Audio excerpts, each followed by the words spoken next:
Jake Morrison sat in the cold metal chair and looked around the enormous room.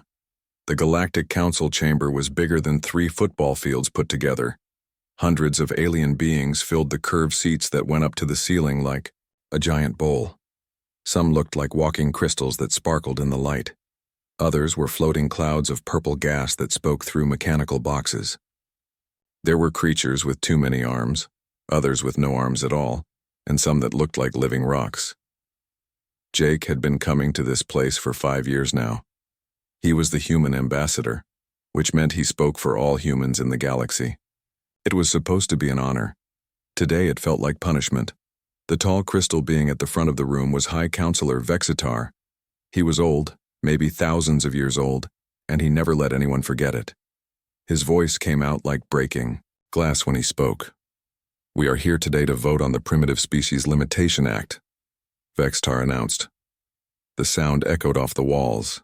"This law will protect advanced civilizations from the dangerous habits of younger races." Jake felt his hands get tight. He knew what this law really meant. It would stop humans from having important jobs in the government. It would keep them out of science projects. It would make them second-class citizens in their own galaxy. Lisa Rodriguez sat in the visitor section behind Jake. She was a captain in the Human Diplomatic Corps and had worked with Jake for 3 years. She watched the alien faces around her. Most looked bored. A few looked happy about the new law. None looked concerned about what it would do to humans. "The humans have been part of our council for 200 years, said a voice from the floating gas cloud. "But they are still violent. They still fight wars on their own planets. They cannot be trusted with sensitive information." Jake stood up slowly. "If I may speak, High Counselor." Vexitar's crystal body flashed with annoyed colors. "You may have 2 minutes, Ambassador Morrison." "Thank you." Jake looked around the room. "Humans ended war on Earth 50 years ago. We have not fought each other since joining this council. We have helped build hospitals on 12 worlds. We have shared our medical knowledge freely. We have never broken a treaty or attacked another species." A creature that looked like a giant insect clicked its mandibles. "Your species is barely 300 years into space travel.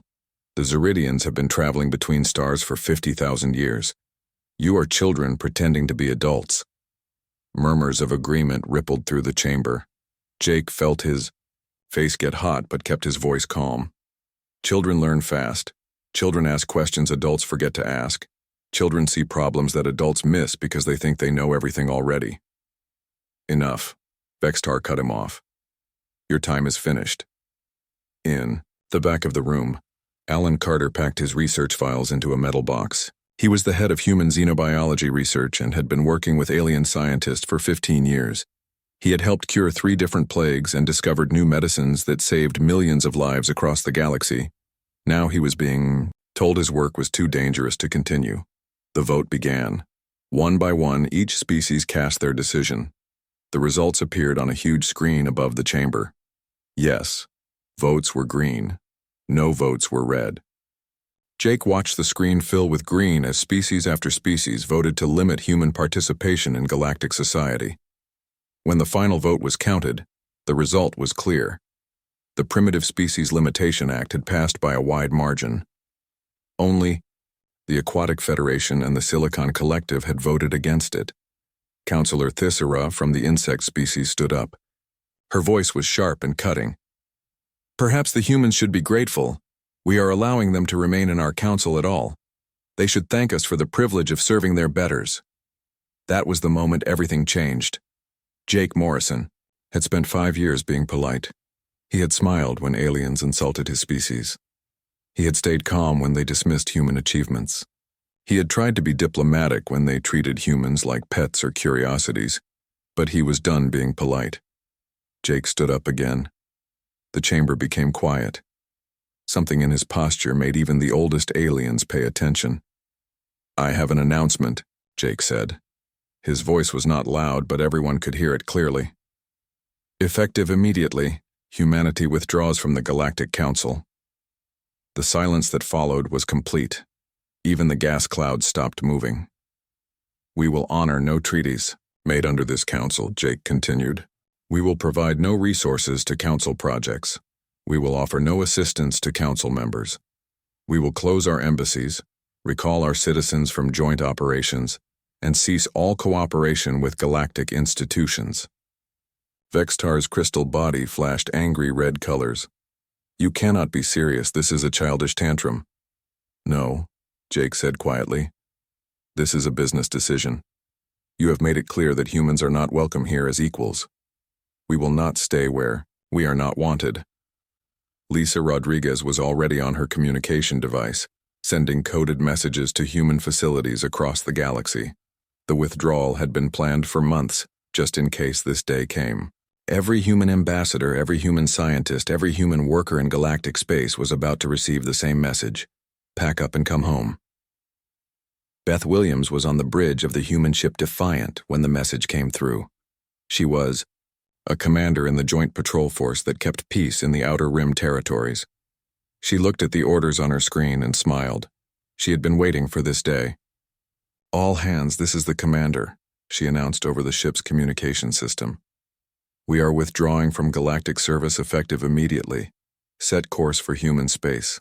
Best speed. Her alien crew members looked confused.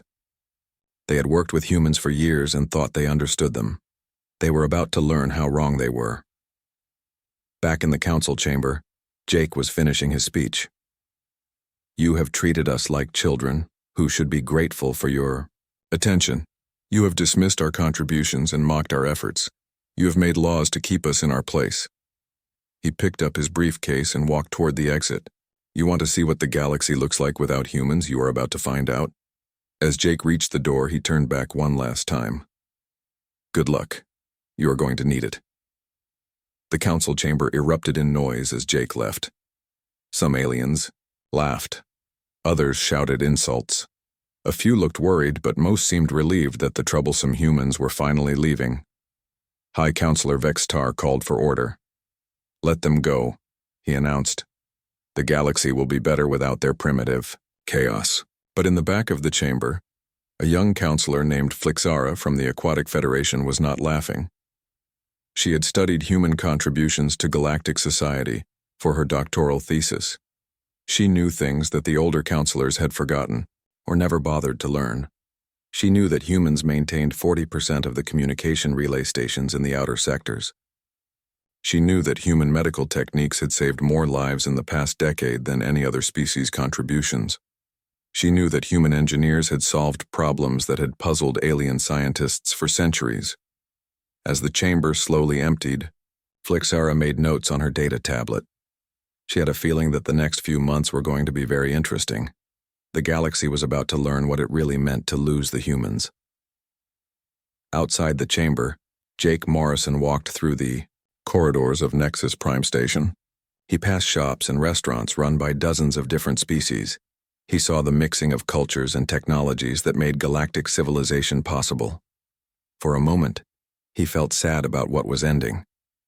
Then he remembered Counselor Thisera's words about humans being grateful to serve their betters. His sadness turned back to determination. The galaxy would learn to regret this day. Jake was sure of that. 3 months had passed since Jake Morrison walked out of the Galactic Council chamber. The news had spread across the galaxy like wildfire. Some alien species laughed at what they called the human temper tantrum. Others worried quietly but said nothing out loud. Most just waited to see what would happen next. They did not have to wait long. On Research Station Kepler 442b, Dr. Nina Foster was packing her laboratory equipment into metal crates. She had worked on the station for 8 years, developing new medicines with alien colleagues from 6 different species. Her lab was filled with machines that most aliens did not understand. They were human designs that worked in ways that seemed impossible to other species. You do not have to leave, said Dr. Quillnex, a tall blue alien with 4 arms. He had worked with Nina for 5 years and considered her a friend. The Council's new law does not apply to research stations. Nina sealed another crate and looked at her alien colleague. The law says humans cannot lead research projects anymore. It says we cannot access sensitive data. It says we need supervision from advanced species for any important work. She gestured at the machines around them. Half of these machines use human intuition programming. The other half use logic patterns that only humans seem to understand. Without me, this lab will stop working in 2 weeks. Dr. Quillnex's skin turned a worried shade of purple. But we can learn. You can teach us. Nina shook her head sadly. I tried to teach Dr. Vethral how to use the protein analyzer last year. Remember? He spent 3 months on it and never figured out why the readings were wrong. I fixed it in 10 minutes because I could feel what was wrong with the harmonics. The truth was that humans approached problems differently than other species. Where aliens used pure logic and followed established procedures, humans used instinct and pattern recognition. They made leaps of understanding that seemed magical to other species. Most aliens never realized how much they depended on this human way of thinking. Across the galaxy on asteroid belt Sigma 7, Captain Roy Bennett was overseeing the evacuation of the joint mining operation. The asteroid belt was rich in rare metals that powered much of galactic technology. The mining operation had been running for 12 years and was the most productive facility in the sector. Roy walked through the equipment bays where massive machines extracted precious metals from floating rocks. These machines were built by alien engineering companies, but they had been modified by human technicians over the years. The modifications made them work 3 times faster than the original designs intended. Captain Bennett called Supervisor Quelnock, a rock-like alien who managed the day shift. Please reconsider. Without your engineers, production will drop significantly. Roy looked at the worried supervisor. Quelnock was a good manager, but he did not understand how the machines really worked. None of the alien workers did. They knew how to operate them, but they did not know why the human modifications worked or how to fix them when they broke. The human technicians leave tomorrow morning, Roy said. My orders are clear. All human personnel are withdrawing from galactic operations. But the productivity reports show we are exceeding targets by 300%, Quelnock protested. How is this possible without the human modifications? Roy smiled sadly. It is not possible. You will find that out soon enough. The problem was that humans did not just follow technical manuals. They understood machines in ways that other species found mysterious. A human engineer could listen to a machine and know what was wrong with it. They could feel vibrations that meant trouble before any sensors detected problems. They could make adjustments that improved performance in ways that violated the original specifications, but somehow worked perfectly. In the diplomatic sector of Nexus Prime Station, Ambassador Claire Murphy was closing the human embassy. She had served as deputy ambassador under Jake Morrison for 4 years. Now she was in charge of making sure all human diplomatic personnel left galactic space safely. This is a mistake, said Ambassador Zixathera from the Crystalline Coalition. She was one of the few aliens who had always treated humans with respect. Your species brings valuable perspectives to galactic governance. Claire sealed the last of the encrypted files into a secure container. I agree. But the Galactic Council has made its position clear. Humans are too primitive to participate as equals. She looked around the embassy office that had been her home for 4 years. The walls were covered with paintings and photographs from dozens of human worlds. There were gifts from alien diplomats who had become friends over the years. There were treaties and agreements that had kept peace in troubled sectors of the galaxy. Who will handle the frontier mediation protocols? Zixthera asked. Your people developed those procedures. They have prevented 6 wars in the past 2 years. Claire paused in her packing. The frontier mediation protocols were her proudest achievement. She had created a way to resolve conflicts between primitive species that other diplomats had given up on. The secret was understanding that young civilizations thought differently than old ones. They needed different approaches to negotiation. I suppose the Council will have to figure that out, Claire said. They have 50,000 years of diplomatic experience. They should not need help from primitives like us.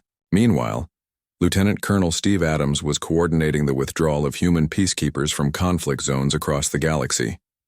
Humans made up only 5% of the Galactic Peace Corps, but they were deployed in the most dangerous areas. They volunteered for missions that other species considered too risky or too difficult. Steve stood in the command center on Peace Station Delta, watching as human units reported their status. On the screen, red dots showed conflict zones, where human peacekeepers were active. One by one, the dots were turning yellow as the units prepared to withdraw.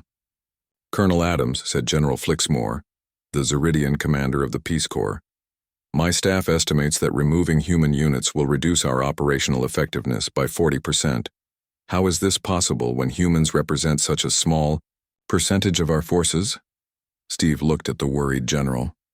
"Humans volunteer for the jobs nobody else wants. We go to places where the situation is so bad that conventional peacekeeping does not work. We handle conflicts that require creative solutions." He pointed to a red dot on the screen. "Sector 7G has 3 species fighting over mining rights. They have been at war for 18 months. Standard mediation failed. Sanctions failed. Military intervention failed. Lieutenant Rodriguez and her team went in last month with a completely different approach. They got all 3 species to agree to a profit-sharing arrangement that nobody had thought of before." General Flixmore's crystal body flickered with confusion. What approach did they use? They asked the miners what they actually wanted instead of listening to what the governments demanded, Steve said. "Turns out the workers just wanted fair wages and safe working conditions. The governments were fighting over pride and political points. Lieutenant Rodriguez bypassed the governments and negotiated directly with the workers. Problem solved." The general stared at the screen. "That is unconventional." "That is human," Steve replied. "We do not follow the rulebook when the rulebook does not work. Now you will have to handle Sector 7G without us. Good luck." On the other side of the galaxy, Admiral Kate Sullivan was setting up the hidden supply routes that would connect human colonies during their isolation. She commanded a small fleet of human ships that had been quietly mapping alternate paths through space for years. Kate understood that the withdrawal from galactic society was not just about hurt feelings. It was about survival. If humans were going to make it on their own, they needed to be completely independent. That meant their own trade routes, their own communication networks, and their own defense systems. "Admiral," said Captain Tony Martinez, commander of the scout ship Endeavor, "the alternate route through the Crab Nebula is clear. Travel time to the outer colonies will only increase by 6 days." Kate nodded as she studied the star charts. Humans had been preparing for this day without realizing it. Their natural curiosity had led them to explore regions of space that other species ignored. Their willingness to take risks had shown them paths through dangerous areas that aliens avoided. "What about the mining colonies in Sector 12, Kate asked. "Already supplied for 8 months, Captain Martinez reported. The colonists started stockpiling resources as soon as Ambassador Morrison's message arrived. They seem excited about being independent." Kate smiled. That was very human. Instead of being scared about isolation, the colonists were treating it as an adventure. They were looking forward to proving they could survive without galactic help. Back on Research Station Kepler 442b, Dr. Nina Foster finished packing her last crate. Her alien colleagues watched sadly as she prepared to leave. They still did not understand what they were losing. "The protein synthesis project will continue," Dr. Quillneck said hopefully. "We have all your notes and procedures." Nina looked at her friend's hopeful expression and felt sorry for him. "The notes explain what to do. They do not explain how to know when something is wrong. They do not explain how to feel when the process is working correctly." 6 months had passed since the humans left galactic society. At first, most aliens barely noticed the difference. The galaxy was huge, and humans were just one small species among hundreds. The Galactic Council continued meeting, trade continued flowing, and life went on as normal. Then the problem started. The first major crisis happened on New Carthage, a massive city floating in orbit around the gas giant Kepler 88. 20 million beings lived in the orbital city, which was held together by artificial gravity generators and life support systems. It was one of the engineering marvels of galactic civilization. The trouble began early on a Tuesday morning when the artificial gravity fluctuated for 3 seconds. Most residents did not even notice. But Chief Engineer Vox Lara noticed, and it worried her. The gravity generators were supposed to be completely stable. Voxlara was a Zeridian crystal being who had managed the city systems for 40 years. She had supervised the construction of the most complex parts of the station. She understood every system, every power flow, every backup procedure, or so she thought. When she examined the gravity generator control systems, she found something that confused her. The main programming code was standard Zeridian engineering, but there were thousands of small modifications throughout the system. The modifications were marked with human names and dates going back 5 years. "What are these changes?" she asked her assistant, engineer Quextar. Quextar examined the code on his data tablet. These modifications were made by engineer Maria Santos. She was the human consultant who helped optimize the gravity systems when we were having resonance problems. Voxlara remembered Maria Santos. She was a quiet human woman who had worked on the station for 6 months. She had somehow fixed problems that had puzzled Zeridian engineers for years. But Voxlara had never understood how the fixes worked. They seemed to violate basic engineering principles, but they made the systems run better. "Can you explain what these modifications do?" Voxlara asked. Quextar studied the code for an hour before giving up. The logic patterns do not follow standard procedures. They seem random, but they must serve some purpose because the systems have been working perfectly for 5 years. That afternoon, the gravity fluctuated again. This time, it lasted for 10 seconds and people noticed. Floating objects suddenly fell to the floor across 3 districts of the city. No one was seriously hurt, but panic spread quickly. Voxlara and her team worked frantically to understand what was happening. The gravity generators were receiving conflicting signals from the control system. Some of the signals made sense according to standard engineering. Others seemed completely wrong, but somehow they had been keeping the system stable. "We need to contact Maria Santos," Voxlara finally admitted. "She is the only one who understands these modifications." But Maria Santos was back on Earth, helping to build independent human colonies. She was not answering communications from galactic governments. Like all humans, she had withdrawn completely from alien society. On the 3rd day, the gravity fluctuations became constant. The city swayed like a ship in a storm as the artificial gravity tried to stabilize but kept failing. Emergency shuttles began evacuating residents to nearby planets. The great orbital city of New Carthage, home to 20 million beings, was slowly falling apart. Meanwhile, on the agricultural world of Proxima Colony, Dr. Zethmore was facing a different crisis. A plague had broken out among the colonists, and it was spreading faster than his medical team could treat it. The symptoms were confusing and seemed to change from patient to patient. Dr. Zethmore was one of the best doctors in the galaxy. He had studied medicine for 200 years and had access to medical databases from dozens of species. But this plague did not match any known disease patterns. "Run full-spectrum analysis on the infected tissue samples," he ordered his medical team. The analysis came back showing 7 different possible diseases, none of which matched the actual symptoms. The computer diagnosis system was giving contradictory recommendations. Some treatments that should have worked made patients worse. Dr. Zethmore remembered working with human doctors during joint medical missions. The humans had a strange way of practicing medicine. They would look at patients and somehow know what was wrong before running any tests. They called it intuition, but it seemed like magic to other species. "Contact the human medical database," Dr. Zethmore ordered. "Perhaps their records contain information about this type of plague." His assistant returned an hour later with bad news. The human medical database is no longer available to galactic users. All human medical knowledge has been withdrawn along with their other resources. Dr. Zethmore realized with growing horror that human medical techniques were not just different from alien medicine. They were often better. Humans could spot patterns that computer analysis missed. They could make connections between symptoms that seemed unrelated. They could diagnose diseases that followed no logical progression. Without human medical intuition, the plague on Proxima Colony continued to spread. The death toll began to mount as alien doctors struggled with a disease that a human doctor might have understood immediately. In the communication center on Nexus Prime Station, Supervisor Klexnoth stared at the network status displays with growing concern. The Galactic Communication Network was experiencing delays and blackouts across 12 sectors. Messages that should have taken minutes to transmit were taking hours or failing entirely.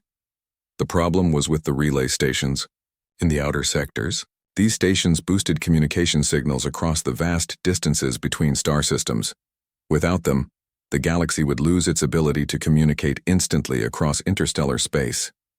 "Sir," reported Technician Velmax, 47.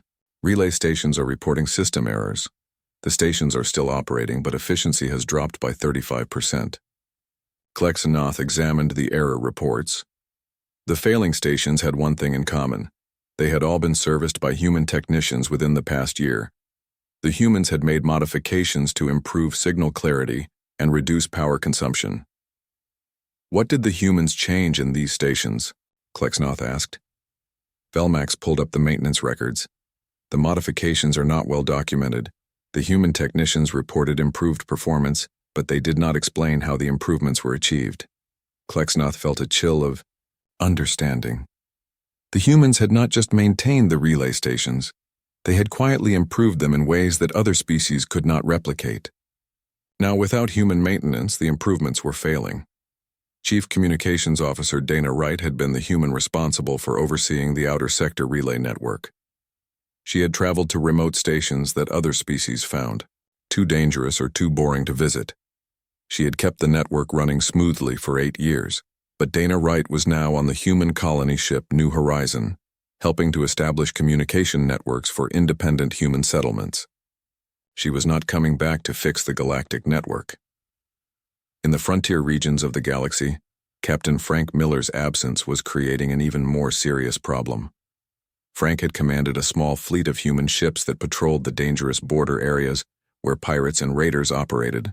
His unconventional tactics had kept the shipping lanes safe for 3 years. The alien military commanders who took over Frank's patrol routes tried to follow standard peacekeeping procedures. They used massive ships with overwhelming firepower to intimidate raiders.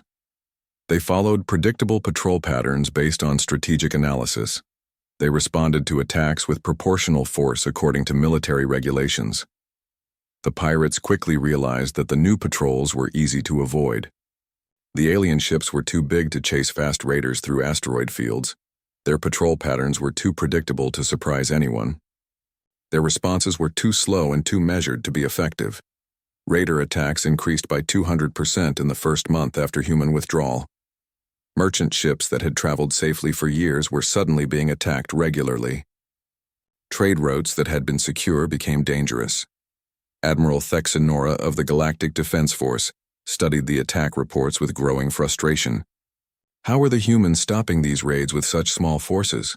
Her tactical officer, Commander Vixtar, examined the human patrol records. Captain Miller's tactics appear random. His ships would suddenly appear in unexpected locations.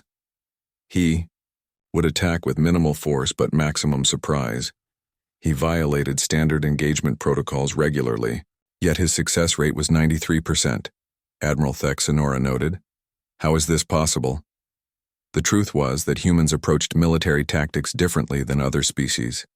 Where aliens relied on overwhelming force and careful planning, humans used speed, surprise, and creativity. They were willing to take risks that other species considered foolish. They made split-second decisions that somehow worked out correctly. Captain Miller had not just followed patrol routes. He had studied the pirates, learned their habits, and predicted their behavior. He had thought like a pirate to catch pirates. It was a very human approach that other species found difficult to understand or copy. Back on New Carthage, the situation was becoming desperate. The orbital city was now experiencing gravity failures every few hours. 12 months after the humans left, galactic civilization was falling apart. What had started as isolated problems was now spreading across every sector like a plague. The galaxy's leaders could no longer pretend that the failures were coincidences. The Tiaune-Zerion trade route was the first major system to collapse completely. This ancient trading path connected 47 star systems and carried 30% of all galactic commerce. Ships had been using this route for thousands of years without problems. The route passed through the Maelstrom sector, where space itself was unstable. Gravitational anomalies shifted constantly, creating dangerous fields that could crush a ship or throw it light years off course. For most of galactic history, only the bravest pilots dared to navigate these regions. That changed when humans joined galactic society. Human navigators had a gift for reading the shifting patterns in unstable space. They could feel the flow of gravitational currents in ways that instruments could not measure. Within 50 years, humans had mapped safe passages through areas that aliens had avoided for millennia. Captain Rex Morrison, Jake Morrison's cousin, had been the chief navigator for the Xerion Route Authority. He had spent 15 years updating the navigation charts and training alien pilots in human techniques. His work had made the dangerous route safe for ordinary merchant ships, but Rex Morrison was now on New Earth, helping to establish trade, routes between human colonies. The navigation data he had created was still available, but it was already 12 months out of date. In the Maelstrom sector, 12 months might as well be 12 centuries. The first ship was lost on a Tuesday morning. The merchant vessel Star Trader followed the navigation charts exactly, but the gravitational fields had shifted since the last human update. The ship was caught in an anomaly and crushed like an egg. All 43 crew members died instantly. 3 more ships were lost that week. The Trade Route Authority immediately suspended all traffic through the Maelstrom sector. Without this route, goods that normally took 6 days to ship now took 3 weeks using alternate paths. The cost of everything began to rise as transportation became more expensive and less reliable. Administrator Nexthul of the Trade Route Authority stared at the economic reports with growing panic. "We are losing 12 billion credits per day. At this rate, the entire trade network will collapse within 6 months. His assistant, a young Zeridian named Quixtel, suggested the obvious solution. "Perhaps we should contact Captain Morrison. Surely he would help us update the navigation charts?" Nexthul's crystal body flashed with embarrassed colors. Captain Morrison was classified as a security risk under the Primitive Species Limitation Act. We are forbidden from sharing navigation data with him. The irony was bitter. The laws designed to protect galactic security were now destroying galactic commerce. The humans who had been deemed too dangerous to trust were the only ones who could save the trade routes they had created. On the agricultural world of Verdania 3, an even worse crisis was developing. The planet had been a desert wasteland, until human botanist Dr. Kelly Brooks arrived 15 years ago. She had developed hybrid crop strains that could grow in the harsh environment, turning empty sand into fertile farmland. Dr. Brooks had worked with local soil conditions, adapting earth plants to alien environments in ways that seemed impossible. She had created crops that thrived in soil that was toxic to most plants. She had designed irrigation systems that worked with minimal water. She had turned one barren world into a breadbasket that fed 12 neighboring systems. The hybrid crops had been growing successfully for over a decade. They required special care and specific nutrients, but the local farmers had learned to maintain them. Everything seemed stable until the plants began to fail. It started with the wheat fields in the northern continent. The hybrid wheat that had grown perfectly for 12 years suddenly began producing empty grain heads. The plants looked healthy, but they were not making seeds. Planetary Agriculture Director Vothanem called in experts from across the galaxy. Soil specialists, plant geneticists, and climate analysts studied the failing crops for weeks. They found nothing wrong with the soil, the weather, or the irrigation systems. The genetic scans show that the hybrid crops are breaking down, reported Dr. Zilix, a prominent plant geneticist. The modifications that allowed them to survive in this environment are becoming unstable. Vothanem felt his stomach turn cold. How is this possible? The crops have been stable for over 10 years. Dr. Zilix examined his data again. Dr. Brooks made genetic modifications that should not have been possible according to standard botanical science. Her techniques involved intuitive understanding of plant genetics that we cannot replicate.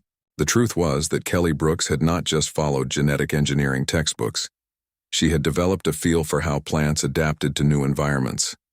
She had made thousands of small adjustments over the years, fine-tuning the hybrid crops as conditions changed. Without her constant attention, the delicate genetic balance was breaking down. The crops that fed billions of people across 12 star systems were dying, and nobody knew how to save them. Similar failures were happening across the galaxy as other human-modified systems began to collapse. On Nexus Prime Station itself, the ancient stellar cartography archive suffered a catastrophic data corruption. The archive contained navigation data collected over 10,000 years by the Zeridian Order. It was the most complete collection of stellar information in the galaxy, containing detailed maps of every known star system, every trade route, and every dangerous region of space. The archive used ancient Zeridian crystal storage technology that could preserve data for millions of years. But the system had become outdated, and accessing the old data required complex interface procedures that few beings understood. 5 years ago, human archivist Dr. Tom Phillips had developed a way to connect the ancient crystal storage to modern, quantum computers. His interface system allowed researchers to access 10 millennia of navigation data instantly. It was considered one of the great technical achievements of recent years. Dr. Tom Phillips was now helping to establish libraries on human colonies. He had left detailed instructions for maintaining the archive interface, but the instructions assumed a level of intuitive understanding that other species did not possess. Chief Archivist Nexmarin discovered the problem when she tried to access historical data about the Zerian trade route. The interface system returned an error message that made no sense according to the technical manuals.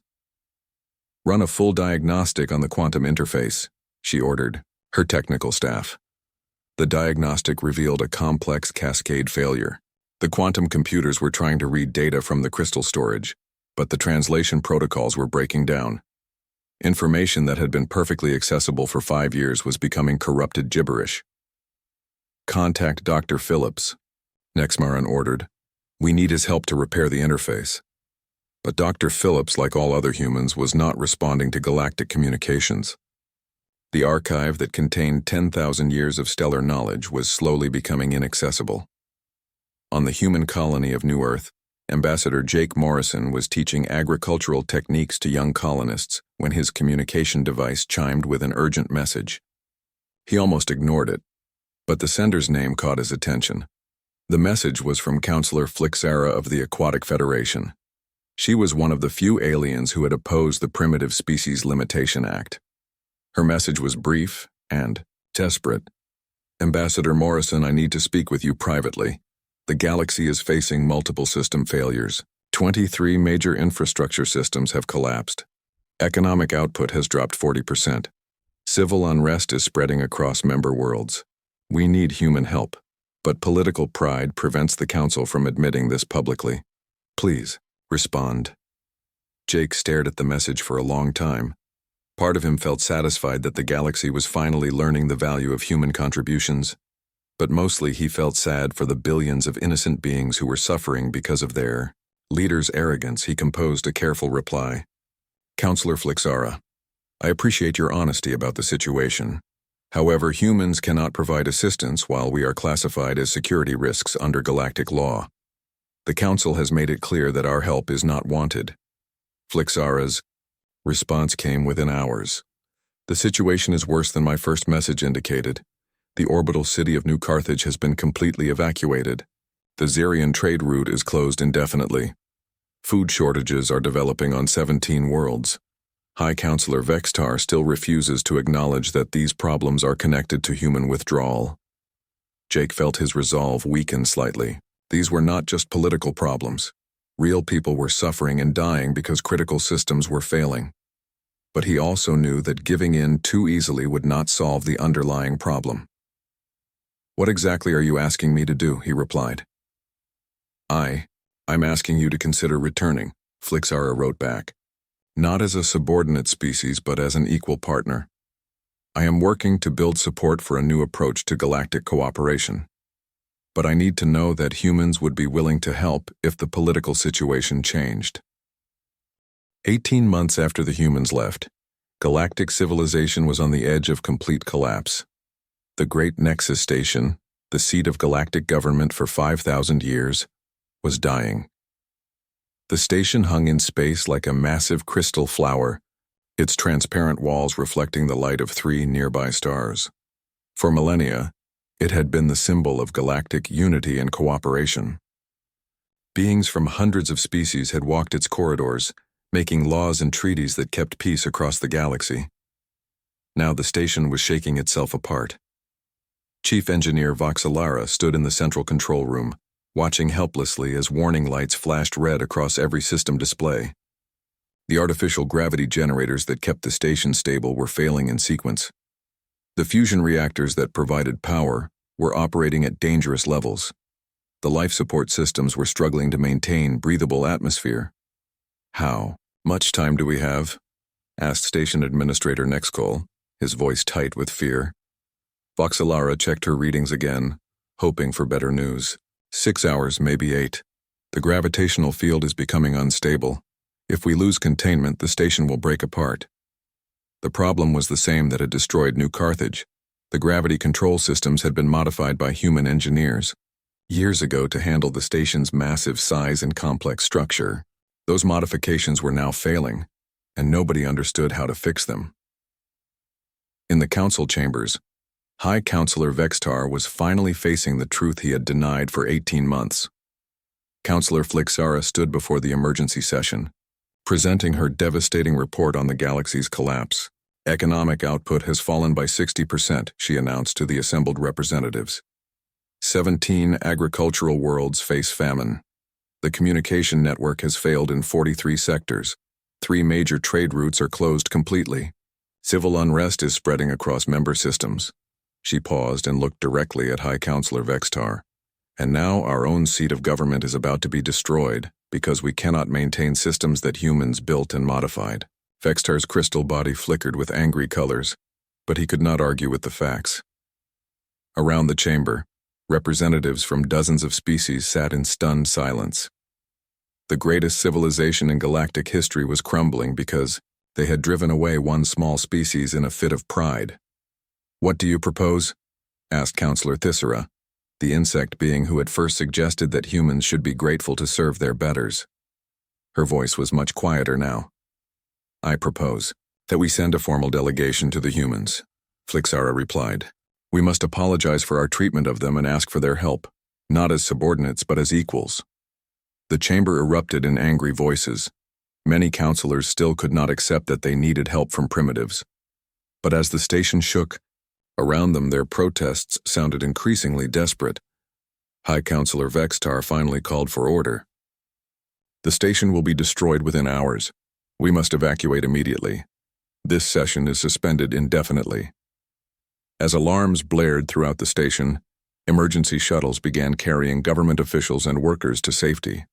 The great Nexus Station, which had stood as the center of galactic power for 5,000 years, was abandoned in a matter of hours. Meanwhile, a small diplomatic ship was racing through hyperspace toward human territory. Counselor Flixara had not waited for official approval. She had assembled a delegation of 12 species and was heading directly to New Earth to beg for human assistance. On New Earth, Jake Morrison was working in his garden when the diplomatic ship appeared in orbit. He watched through his window as the alien vessel requested permission to land. For the first time in 18 months, non-humans were asking to visit human space. The delegation that emerged from the ship was a sorry sight.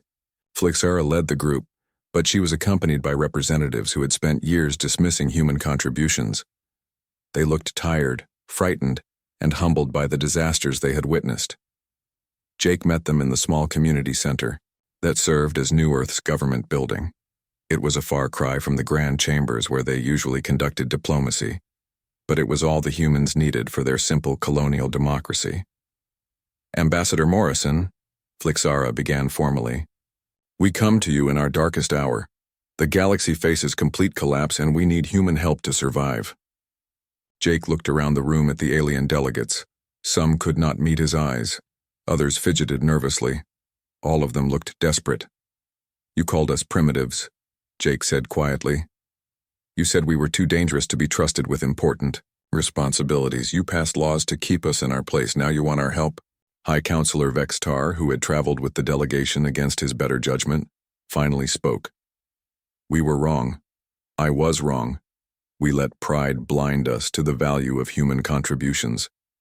Without your people, our civilization is collapsing. The admission hung in the air like a confession of sin. The most powerful being in galactic government had just acknowledged that humans were not primitives after all. Dr. Alan Carter joined the meeting, along with Admiral Kate Sullivan and other human leaders. They listened as the aliens described the full scope of the galactic crisis: food shortages, system failures, economic collapse, and now the loss of the government station itself. People are dying, Flixara said simply. Not just from the disasters, but from the chaos they have caused. Without central coordination, member species are fighting over resources. Some systems have declared independence. The galaxy is fragmenting. Dr. Carter spoke first among the humans. As a doctor, I cannot ignore suffering, regardless of politics. But if we help, what guarantees do we have that this situation will not repeat itself in a few years? What do you propose? Bexitar asked. Jake Morrison had been thinking about this moment for months. We propose a new galactic government based on cooperation rather than hierarchy. No species is superior to any other. All members have equal voice and equal rights. Decisions are made through consensus, not domination. Admiral Sullivan added, and we want safeguards. No single species or group of species can pass laws targeting another species. No classification of members as primitive or advanced. True. Equality. The alien delegates looked at each other uncertainly. What the humans were proposing would mean the end of the old order where ancient species ruled over younger ones. It would mean giving up privileges that some had held for thousands of years, but they also knew they had no choice. Without human help, galactic civilization would not survive another 6 months. We accept your terms, Vextar said finally. We will draft a new galactic cooperation treaty based on the principles you have outlined. Captain Lisa Rodriguez was monitoring the negotiations from the bridge of the New Horizon. When the preliminary agreement was reached, she immediately began preparations for the largest relief mission in human history. Within hours, human ships were launching from colonies across the galaxy. Dr. Kelly Brooks headed for the failing agricultural worlds, carrying seeds and knowledge that could save billions from starvation. Engineer Maria Santos flew toward the abandoned Nexus station, determined to stabilize the gravity systems before the historic structure was lost forever. Dr. Tom Phillips began the long journey to restore the stellar archive, bringing with him updated interface protocols that would preserve 10,000 years of navigation data. Captain Rex Morrison started updating the charts for the Xerion trade route, reopening the commerce that kept the galaxy's economy alive. But this was not just a rescue mission. It was the beginning of a new relationship between humans and the rest of galactic society. The first test came when Maria Santos reached the dying Nexus station.